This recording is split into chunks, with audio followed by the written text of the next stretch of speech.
Olá, galera do 7º ano, sejam bem-vindos à nossa aula de História. Sou Andresa Magalhães, sua professora. Hoje nós vamos falar um pouquinho sobre os jesuítas na América Portuguesa. Vocês vão me perguntar, ué, Andresa, mas nós já falamos sobre a colonização? Sim, falamos. Falamos sobre as grandes navegações, a colonização, os portugueses na América, os índios e seus costumes, as matérias-primas que foram trabalhada em questão econômica, falamos também a crise econômica, só que não podíamos deixar de falar sobre os jesuítas, que foi um ponto muito importante no processo de colonização. E também, até nos dias atuais, vivemos as tendências deixadas por eles. Vamos saber um pouquinho sobre isso? As missões jesuíticas na América foram realizadas por padres da ordem jesuíta, no intuito de evangelizar, de civilizar os nativos do Novo Mundo. Terras descobertas pelos colonizadores europeus. Essas missões eram organizadas em aldeamentos de índios, que ficavam sob administração dos religiosos. Entre os principais objetivos das missões jesuítas na América estava o traçar de uma sociedade com semelhanças e qualidades europeias, mas eliminando as suas características ruins. As missões podiam ser encontradas em diversas partes do território das colônias. Vamos analisar este mapa? Olha que interessante. A área de apresamento. Então, eles ficavam presos. Como assim, Andresa? Presos? Não.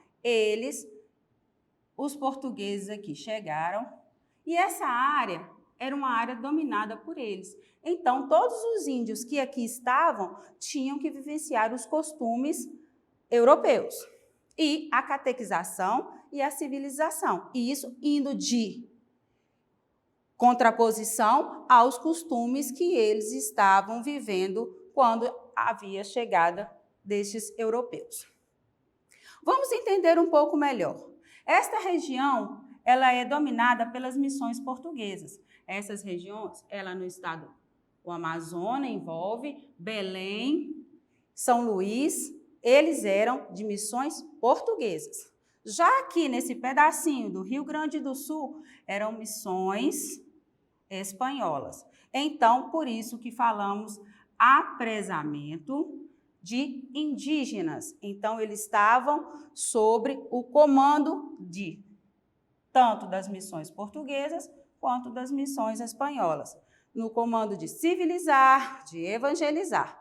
Vamos entender melhor esse processo? Convido a vocês.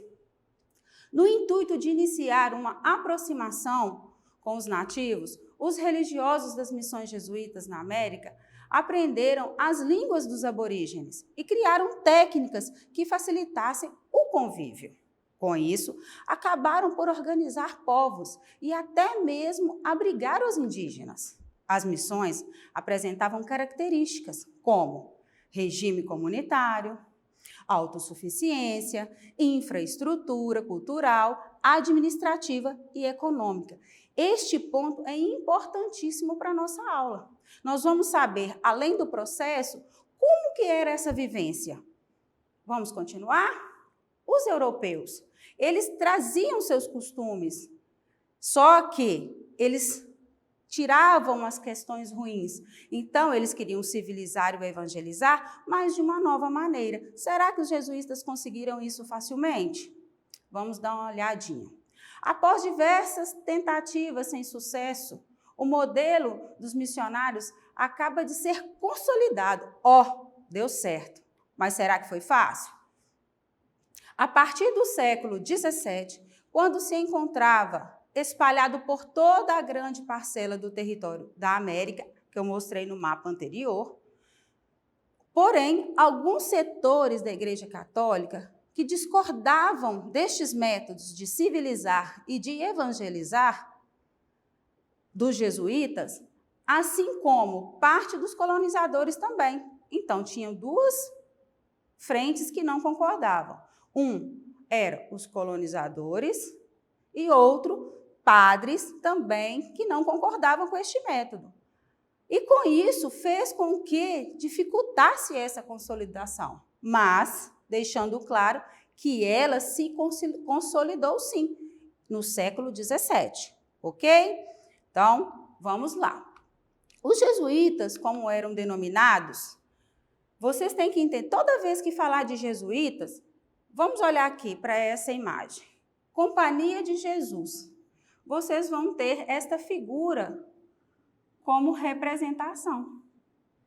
Ela vai representar a Companhia de Jesus, é o símbolo da Companhia de Jesus.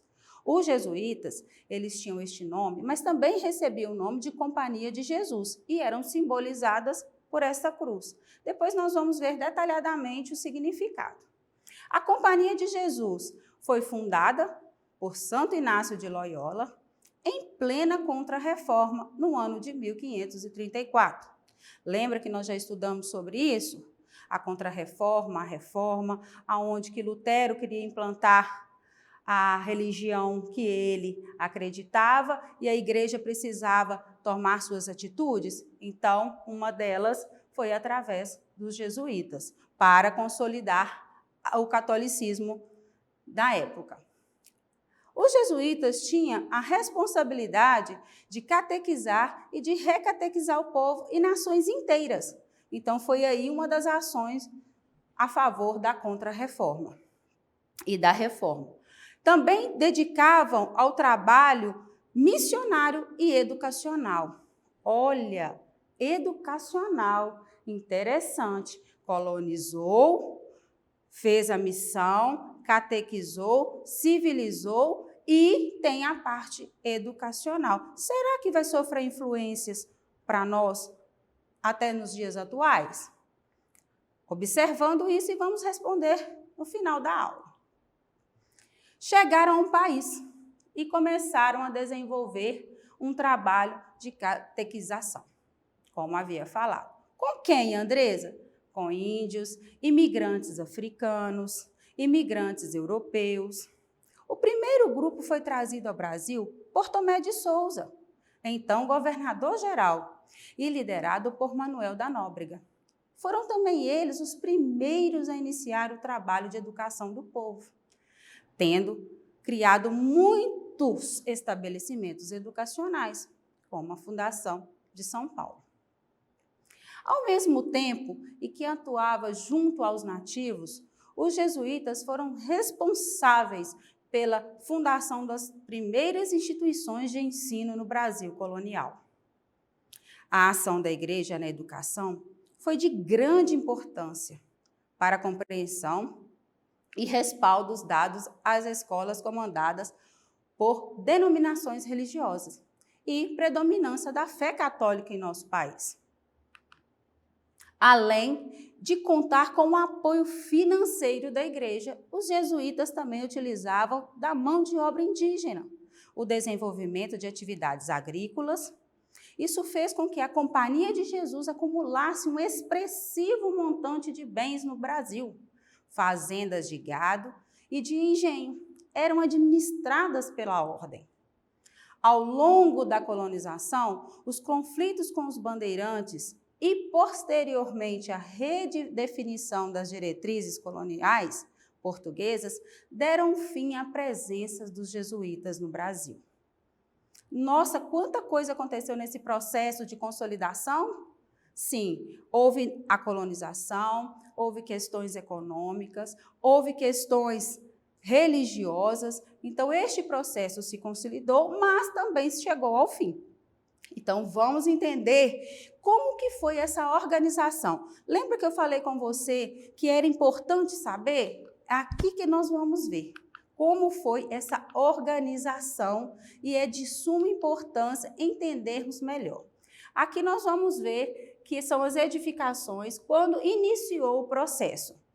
Se iniciou depois, no decorrer da aula, de uma maneira que essas edificações recebem o nome de reduções. Gente, o que será reduções? Nós vamos ver detalhadamente. Aqui ela já está no seu final, na sua construção final. Mostra-se desse jeito por decorrer do tempo e as imagens, mas nós vamos entender este processo. Nós vimos esse mapa no início da aula, que vem falando sobre as missões jesuítas, missões espanholas e missões portuguesas. E aqui deixa enfatizado no Rio Grande do Sul, Santa Catarina, nessa região fria, que as reduções. Essas reduções jesuítas, nós vamos saber detalhadamente como ela era formada, como era organizada. Vamos lá? Olha aí, que imagem interessante. Essa aqui é uma organização jesuíta. Aqui centralizava a igreja e a praça. Ficava ao centro. Os índios que aceitavam a catequização viviam nessas reduções. Tínhamos o colégio, as oficinas, o Cotiguaçu, lembrando, gente, que eu vou falar detalhadamente o significado de cada uma delas. As casas, o cabildo, não podia deixar de faltar o curral, o pomar, a horta, aonde fazia todo a parte da alimentação. Então, onde que o índio trabalhava para se alimentar. Lembrando que eu falei que eles viviam numa cultura de dividir, de compartilhar e de trabalhar igualmente. É aqui que nós vamos ver. As reduções, o que essa palavra quer dizer? Foram os aldeamentos indígenas organizados e administrados pelos padres jesuítas no Novo Mundo, como parte da sua obra para civilizar e evangelizar. E o cabildo? Nome estranho, Andresa? É, cabildo. Os índios de diversos grupos eram coordenados pelo conselho dos caciques, que formavam o cabildo. Então, o que formavam o cabildo? O conselho dos caciques. Numa estrutura hierárquica, tipo militar. Organizava as atividades cotidianas. E o Cotiguaçu? Nome indígena. Era uma casa grande, possuía varanda, tanto na parte interna como na parte externa. Neste local, as viúvas cuidavam dos órfãos até uma certa idade. Os jovens casavam cedo e passavam a residir com os demais. Também temos o cemitério. O cemitério do índio estava localizado à direita da igreja. Neste local, enterrava os mortos separados por sexo, meninos e meninas, homens e mulheres. As casas, o próprio nome diz, casas, abrigo. A casa dos índios localizava ao redor da praça. Possuíam seus alpendres e varandas. Temos também o tambo, localizado ao lado das oficinas. Tinha a finalidade de hospedar viajantes de outras reduções. Nossa, quanta coisa aprendemos. Como eu falei naquela imagem que eu mostrei das edificações, elas tiveram, 3 etapas. Essas etapas passaram para as etapas executivas durante a implantação das reduções jesuíticas. Foram construídas casas rústicas, mais simples, de madeira, palha, esteiras e barro. Com o tempo, essas edificações iniciais eram substituídas por estruturas independentes de madeira, com as paredes de tijolo, cerâmicas ou pedras, assentados com barro e cobertura de telhas. Olha, já houve uma melhora. A última etapa compreende na construção com estrutura em pedra, com alguns elementos arquitetônicos construídos mais complexamente, com um arco em pedra e ladrilhos, tinha uma característica europeia, dos europeus. Então, assim, ficou bem construída. Mas por quê? Foi um processo também. Iniciou-se simples até chegar numa tendência europeia às construções. Então, quanta coisa nós vimos, hein? E o que nós podemos concluir com isso? Que a herança religiosa ainda se encontra manifestada em vários setores da nossa sociedade, muitas escolas tradicionais do país, bem como em várias instituições de ensino superior, espalhadas nos diversos pontos do território brasileiro.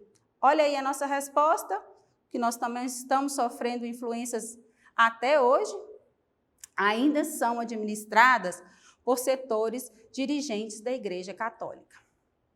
Principalmente a função dos jesuítas, ao virem para o Brasil, era evangelizar, como eu falei, catequizar e tornar cristãos os indígenas que habitavam nestas terras. A Companhia de Jesus havia sido fundada em 1534 pelo militar Santo Inácio de Loyola, no contexto de reforma e contra-reforma religiosa. Temos também o tambo, localizado ao lado das oficinas. Tinha a finalidade de hospedar viajantes de outras reduções. Lembra que eu falei na imagem anterior que nós íamos entender um pouquinho sobre as edificações e suas transformações? Vamos dar uma olhada? Temos a primeira etapa, que vamos entender por que era de forma simplificada. Depois vimos para a segunda etapa, que já eram construções com tijolos mais elaboradas. E a terceira, que aqui nessa imagem não ficou muito nítido, mas tem esse círculo, essa circunferência, que é característica das edificações europeias. As edificações nas reduções passavam por 3 etapas executivas, que são essas, que foram executadas. Durante a implantação das reduções jesuíticas, foram construídas casas rústicas de madeira, palha, esteiras e barro, mais simples. Com o tempo, estas edificações iniciais eram substituídas por estruturas independentes de madeira, de tijolos ou pedras, essas paredes formadas, com tijolos, cerâmicas e pedras, assentados com barros e coberturas de telha. A última etapa compreende na construção com uma estrutura em pedra, com alguns elementos arquitetônicos, construtivos mais complexos, como o arco em pedra e ladrilho. Bem, podemos concluir então que a herança religiosa ainda se encontra manifestada em vários setores da nossa sociedade. Muitas escolas tradicionais do país, bem como várias instituições de ensino superior espalhadas nos mais diversos pontos do território brasileiro, ainda são administradas por setores dirigentes da Igreja Católica. Olha aí a resposta da nossa pergunta que eu falei no início da aula. O que acontece? Essa simbologia também é muito importante, porque são traços deixados pelos jesuítas. Então, esses traços estão nos símbolos, nas igrejas, nas construções e também na educação. A principal função dos jesuítas, ao virem para o Brasil, era evangelizar, catequizar e tornar cristãos os indígenas que habitavam estas terras. A Companhia de Jesus havia sido fundada em 1534, pelo militar Santo Inácio de Loyola, no contexto da reforma e da contra-reforma religiosa. Está aí nosso conteúdo delicioso de história, mais um que acompanha a colonização. Lembra que falamos de diversos pontos, hoje falamos dos jesuítas. E para vocês, eu quero deixar uma dica. Tenha bons estudos, leia, se informe, e assista às nossas redes sociais e à TV. Para acessar as nossas atividades na plataforma SMED GV, aponte a câmera do seu celular na imagem que aparece no canto da tela e se inscreva no nosso canal do YouTube. Acesse as nossas redes sociais SMED GV. Boa aula!